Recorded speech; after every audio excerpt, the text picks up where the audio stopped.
ये कहानी है हिंदी सिनेमा की उस अभिनेत्री की जिसके दीवाने इस देश में नहीं बल्कि पूरी दुनिया में थे। ये दिल की मेरी दुनिया अब कैसे बतानी है। गुजरे जमाने की दिग्गज अभिनेत्री जिसने अपनी अदाकारी से लंबे समय तक दर्शकों के दिलों पर राज किया। आते हुए बचपन के आते हुए जो पल के वह जितनी चुलबुली थी उतनी ही खूबसूरत भी। अदाकारी तो उनके रग रग में बसा हुआ था। दर्द निकला लोग समझे गीत है। जैसे वह पर्दे पर आती थी तो एक चमक सी बिखेर देती थी। बात चाहे निजी जिंदगी की हो या फिर करियर की, वह हर भूमिका में अव्वल रही।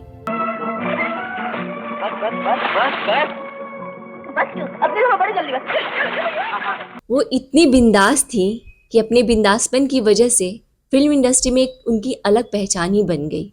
दोस्तों, कहा जाता है कि लोगों में उनकी दीवानगी इस तरह थी कि अमेरिकी सैनिक अपने जेब में उस एक्ट्रेस की फोटो लेकर जंग लड़ते थे।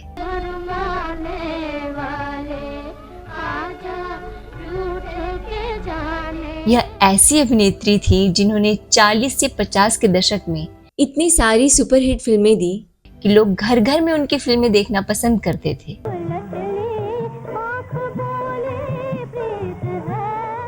वो नौजवानों की दिल की धड़कन हुआ करती थी। 40 के दशक में जहां एक्ट्रेस फिल्मों में एक्टिंग करने से भी कतराती थी और साड़ी में लिपटी हुई नजर आती थी, दोस्तों उस जमाने में इस अभिनेत्री ने बोल्ड फोटोशूट करवाकर हिंदी सिनेमा में तहलका मचा दिया था। वैसे तो इन्होंने बहुत कम फिल्में की, लेकिन जिस भी फिल्मों में काम किया वो सुपरहिट रही। लेकिन कुछ ही अरसे बाद आखिर ऐसा क्या हुआ कि अचानक वह बॉलीवुड से गायब सी हो गई।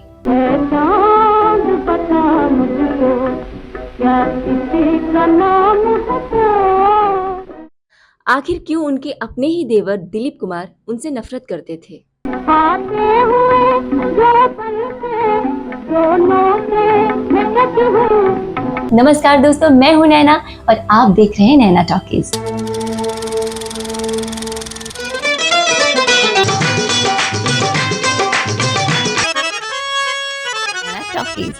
आज के इस वीडियो में हम बात करेंगे हिंदी सिनेमा के शुरुआती दौर में जिन अभिनेत्रियों ने एक अलग ऊंचाई दी है।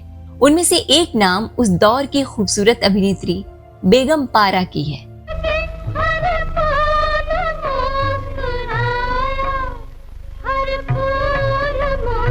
जो जब तक इंडस्ट्री में रही हमेशा नया ट्रेंड दिया। उस दौर में हर तरफ बेगम पारा के ही चर्चे थे। बेगम पारा के जीवन के कुछ और ऐसे अनूठे पहलू जिन्हें जाने बिना उनके व्यक्तित्व और उनके जीवन दर्शन को पूरी तरह नहीं समझा जा सकता। इन सब सवालों पर चर्चा करने से पहले एक नजर उनके शुरुआती जीवन पर।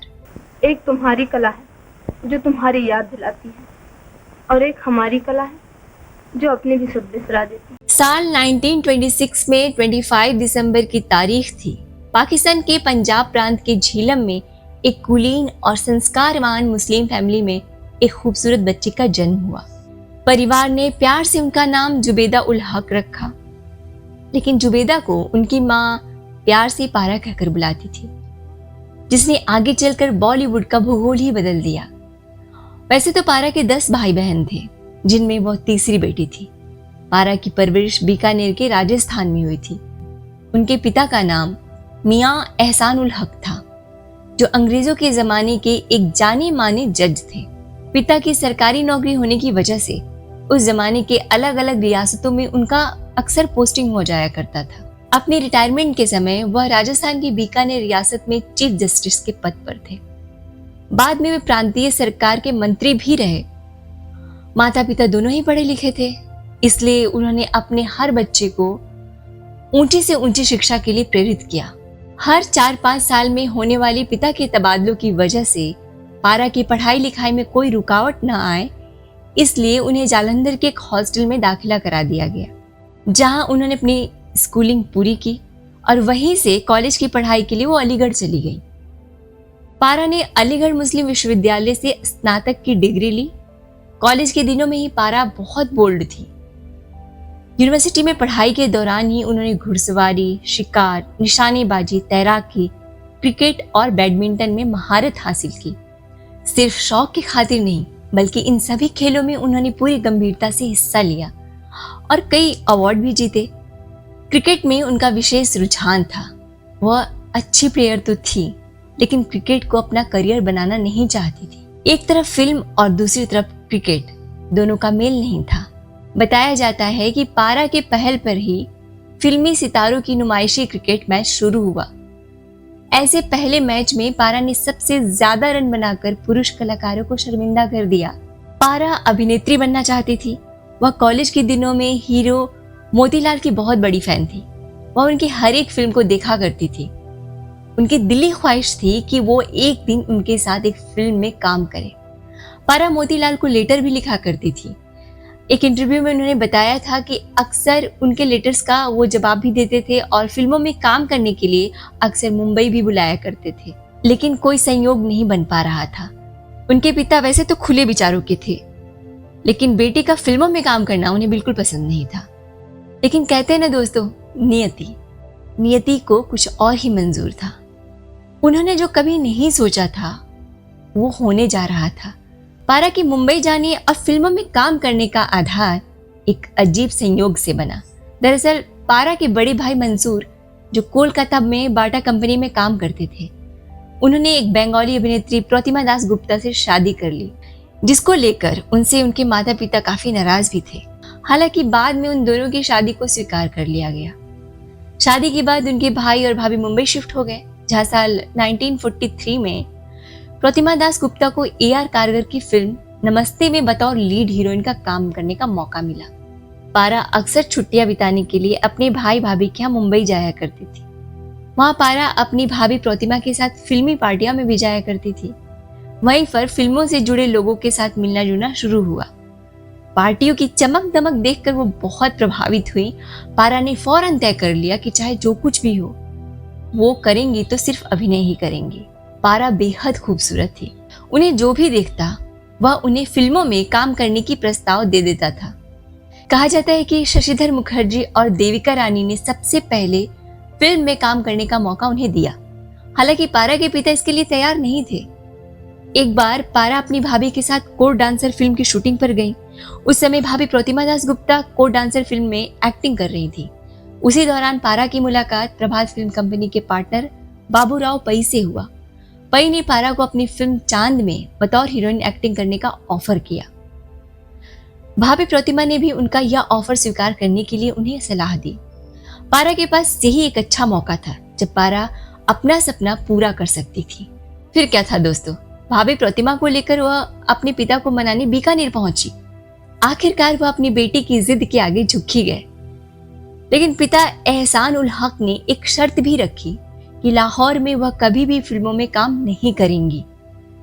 साल 1944 की फिल्म चांद से पारा ने अपने एक्टिंग करियर की शुरुआत की। उस समय वो महज 17 साल की ही थी। वह इस फिल्म में उस जमाने की स्टार प्रेम आदिप के साथ नजर आई। पहली फिल्म के लिए उन्हें 1500 रुपीज मासिक वेतन मिला। यह फिल्म सुपर हिट रही, लेकिन 5 साल में ही उनका मेहनताना 1 लाख रुपये तक पहुंच गया। इस सब के बीच पारा को अपना नाम खाली खाली लगता था, इसलिए उन्होंने खुद ही अपने नाम के आगे बेगम लगाने का फैसला किया, जिसके बाद वह फिल्म इंडस्ट्री में बेगम पारा के नाम से मशहूर हो गई। साल 1946 में सोहिनी माहिवाल की प्रेम कहानी ने धूम ही मचा दी। उस दौर के युवाओं के दिल में सोहिनी के रूप में सिर्फ बेगम पारा ही छाई रहती थी। साल 1947 में आई जंजीर और मेहंदी जैसी फिल्मों में वह नरगिस के साथ दिखाई दी। वहीं उसी साल नीलकमल में उन्होंने राज कपूर और मधुबाला के साथ स्क्रीन स्पेस शेयर किया।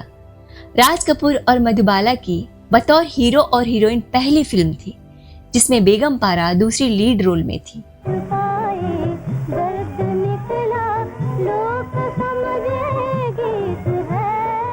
बेगम पारा ने अपने अभिनय के दम पर सबको अपना दीवाना बना लिया था।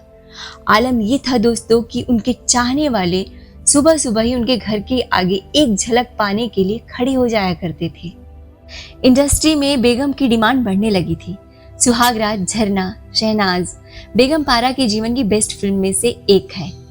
जिसके बाद इन्होंने साल 1940 से 1960 अगले 2 दशकों तक बॉलीवुड पे राज किया। 2 दशकों में इन्होंने सिर्फ 28 फिल्मों में काम किया है, जिसमें साल 1953 लैला मजनू, नया घर और पहली झलक की सफलता से पारा इंडस्ट्री की सबसे महंगी हीरोइन बन गई। यह एक फिल्म का 1 लाख रुपए तक चार्ज करने लगी।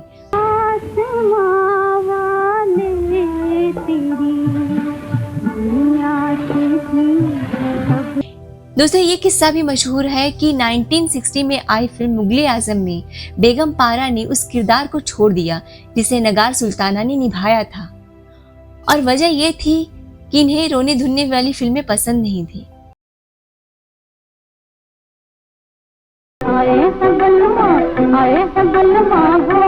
फिल्मों में पारा ने बेहद बोल्ड, इमोशनल और फैशनेबल कई तरह के किरदार निभाए। जब फिल्मों में हीरोइन परंपरागत भारतीय नारी के लिबास में कैद थी, उस दौर में बेगम पारा ने लाइफ मैगजीन के लिए बोल्ड फोटोशूट कराया, और इस फोटोशूट में उन्होंने व्हाइट साड़ी पहनकर और सिगरेट के कश लगाते हुए जो पोज दिए, इस फोटोशूट ने देखते ही देखते इंडस्ट्री में तहलका मचा दिया। वो बॉलीवुड की ग्लैमर हीरोइन के नाम से मशहूर हो गई। दोस्तों, आपको बता दें कि 1950 के यह फोटोशूट उस दौर के फेमस फोटोग्राफर जेम्स बुर्के ने किया था, और इस फोटोशूट से देश में ही नहीं बल्कि विदेशों में भी इनके चाहने वालों की तादाद बढ़ने लगी थी। साल 1950 से 1953 तक चले कोरिया के युद्ध में लड़ रहे अमेरिकन फौजी बेगम पारा के ऐसे दीवाने हुए कि उनकी तस्वीर को दीवारों पर लगा कर रखते थे। दोस्तों, बताया तो यह भी जाता है कि उस युद्ध में मारे गए कई सैनिकों की जेब से बेगम पारा की तस्वीरें निकली थी। यही कारण है कि वो बॉलीवुड की फर्स्ट बॉम्बशेल और पिनअप गर्ल के नाम से फेमस हो गई। अपनी बोल्ड इमेज को लेकर बेगम पारा ने एक इंटरव्यू में बताया था कि बोल्ड इमेज उस दौर में बहुत बड़ी बात हुआ करती थी। मैं पैंट्स, जीन्स और अनकन्वेंशनल ड्रेसेस पहनती थी, इसीलिए हर फिल्म मैगजीन पर मेरी फोटो हुआ करती थी। मैं जानती थी कि मेरा फिगर बहुत शानदार है, ऐसे में अगर मैगजीन्स के लिए मुझसे बोल्ड पोज देने को कहा जाता था तो मुझे कोई आपत्ति नहीं होती थी। साल 1955 में निर्माता निर्देशक दलसुख पंचोली की फिल्म लुटेरा, दादा भगवान, साल 1956 की कर भला और 1957 की फिल्म आदमी में बेगम पारा के हीरो दिलीप कुमार के छोटे भाई नासिर खान थे, जो आगे पारा के शौहर बने। बताया जाता है कि दिलीप कुमार के भाई नासिर खान से उनका परिचय संयोग से हुआ। दोनों को प्यार हुआ और फिर शादी, लेकिन इन दोनों की शादी का किस्सा भी बहुत रोचक है। दरअसल बेगम पारा अपनी आधुनिक जीवन शैली और बेबाक रवैये के लिए फेमस थी। उन्हें शराब पीने का बहुत शौक था, साथ ही महंगी से महंगी गाड़ियों में घूमना, पार्टी करना बहुत पसंद था। उनकी महिला मित्र मंडली में नरगिस, गीता बाली, शम्मी और निम्मी थी। पुरुष मंडली में KN सिंह, मोतीलाल, डेविड जैसे दोस्त भी थे, जो पीने के साथ ही ज्यादा थे। उस दौर की मशहूर अभिनेत्री शम्मी ने इन दोनों को करीब लाने में खासी मदद की। नासिर खान पहले से शादीशुदा थे और यही कारण था कि बेगम पारा नासिर साहब से दूर रहना चाहती थी। चूंकि नासिर खान के अपनी पत्नी से अच्छे संबंध नहीं थे, इसलिए इन दोनों ने इस रिश्ते को आगे बढ़ने दिया। दोनों का मजहब एक था, लेकिन बेगम पारा ने ये साफ कर दी थी कि वह बतौर दूसरी पत्नी नहीं बनना चाहती थी। लिहाजा नासिर साहब को अपनी बीवी से तलाक लेना पड़ा। बेगम पारा की यह गारंटी देने पर कि वे नासिर की बेटी का पूरा ख्याल रखेंगी, जिसके बाद 1958 में दोनों ने शादी कर ली। इस शादी से बेगम पारा को 3 बच्चे हुए, 2 बेटा और 1 बेटी। बताते हैं कि दिलीप कुमार इस शादी के पक्ष में नहीं थे। दिलीप कुमार जानते थे कि बेगम पारा जिस जीवन शैली की आदी हैं, उसे जुटा पाना नासिर खान के बस की बात नहीं है, और हालात ऐसे हुए कि दिलीप कुमार और बेगम पारा एक दूसरे के आमने सामने भी नहीं आते थे। लेकिन उन्हें अपने भाई की फिक्र थी, क्योंकि वह एक अभिनेता के तौर पर ज्यादा सफल नहीं हो पाए। इसलिए उन्होंने अपने भाई के नाम से फिल्म गंगा जमुना बनाई। फिल्म की कमाई से नासिर खान और बेगम पारा ने समंदर के किनारे एक आलीशान बंगला खरीदा। नासिर खान के सिर और भौहों के बाल तेजी से झड़ने लगे थे और उन्हें बिग लगाकर काम करना पड़ता था। लिहाजा उन्होंने फिल्म प्रोडक्शन की तरफ ध्यान देना शुरू कर दिया। इस बीच बेगम पारा ने कई कारोबार में हाथ डाला, लेकिन हर बार गलत सलाहकार मिले और हर बार घाटा उठाना पड़ा। 1974 में नासिर खान ने सारी जमा पूंजी लगाकर संजय खान और सायरा बानो को लेकर फिल्म जिद शुरू की। इस फिल्म के मेन लीड में संजय खान, सारा बानो और डैनी थे। फिल्म 6 रील बन चुकी थी। अगले शेड्यूल की लोकेशन देखने बेगम पारा और नासिर खान डलहौजी गए हुए थे।